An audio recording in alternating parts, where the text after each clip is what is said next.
this season, so it's really hard to draft around him, but he's actually played the most games of Twisted Fate, 4, but still, it's the most he's played.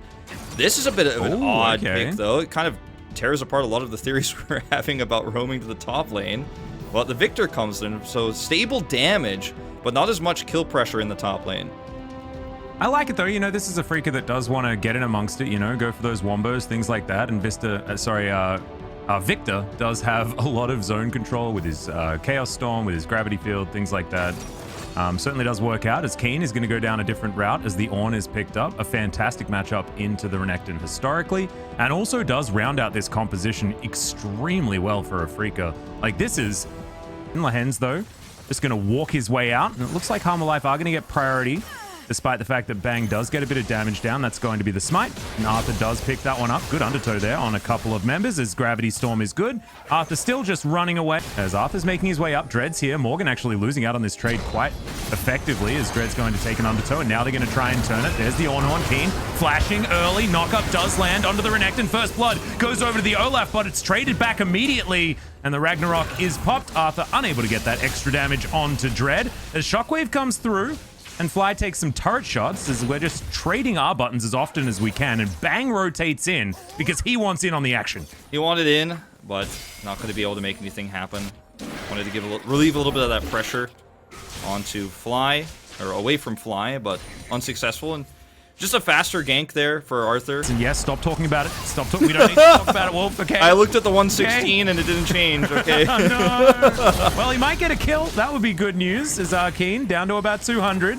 Morgan still looking for this dive as he gets under the turret. Slice and dice will be available. There's the flash forward. Stuns not even necessary, as Morgan just wipes the floor with the Ornn. Yeah, and this is, I mean, this goes back to the fact that Keen didn't have flash, and he used his Ornn Horn just previously, right? Like, he was extremely aggressive with that, and a bit overzealous, you know, especially looking at the results of this, right? If you go, I mean, it's a proxy. He's in the enemy nexus. This is his Singed cosplay? As we've got an engagement here towards the bottom side. Fly immediately eradicated, and Harmalife gonna try and press on forward. Arthur stops for a second as he's just hanging out. I don't know, having fun. As the Renekton's now just clearing out the enemy jungle. This has gone from bad to worse way more quickly than I was expecting. Well, I mean, you mentioned Chovy on this turret. And approach a fight as a Freaker, you're definitely not going to contest this Drake. Nope. Because you're just too far behind at the moment, and you need more time for Bang to start to farm up, get that second item online. Later on the third, I mean, that's where you're praying you're able to take this next Drake fight in 1 minute and 42 seconds, because that's where they can, if they win that fight, they can really start grabbing back control of the map. But I think you eventually have to take a fight, and I think this is the timing to do so. They're going to look for it. They're going to go for it here, as Deft is going to immediately dash away using that Gale Force. Now trying to get into position as the teleport comes through from Chovy. He will join up with this, as that's a great Attract Repel stun. Fly is going to go down. The Ragnarok's going to stop that Shockwave from doing anything at all. And the Olaf's just popping off in this fight. 2 kills already. Keen going to go down also. Chovy grabs that kill, and unfortunately, Afrika thought that was their moment. But once again, Keen not able to find the targets. Of course, Featherstorm's going to be there for Deft, and Harmalife once again win the fight. Yeah, I mean, it was a really nice Attract Repel, as you pointed out, and the positioning there is so easy to pull off when you have an Olaf. And that's where the Rels have been following so far, very recently. And I mean, look, the fight that I was talking about was going to happen in about 30 seconds, 45 seconds from now. And Afrika decided, okay, we've got a window here. We've got Keen in good position.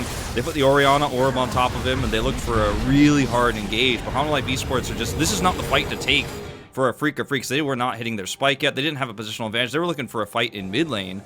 And, I mean, sometimes you see blood in the water and you commit. I mean, look, Lehens gets the orb. It was actually on him, not on the Keen. It goes forward, but, like, once the Ornn Horn fails, it's just a front-to-back team fight here for Life Esports. And Rel just goes in, stun comes through, and I mean, it's just so much value from the Olaf. The damage output is insane because Afrika don't have the slow team fight they need later on. Like, later on, obviously, that's when they're going to have, Bang is going to be able to do real damage, but later on, you might be able to, you know, slowly get control. To walk over like 15 control wards to get into a backline.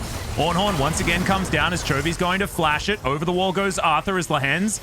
Very deep, but is at least going to get the headbutt back. In goes Bang to try and take down Chovy, but they're so far behind. The Magnet Storm value is gigantic. Kai'Sa already dead. Keen's going to die as well. It's another double kill for this Olaf. Make it a triple as Fly trying to run for the hills. Lahens as well. I mean, is this going to be the Olaf Penta? Are we going to do it? As there it is. The Quadra kill comes forward. Deft steals away the Penta like a jerk, but the game is over. Harmwell Life are just going to cruise to a victory at 32 minutes.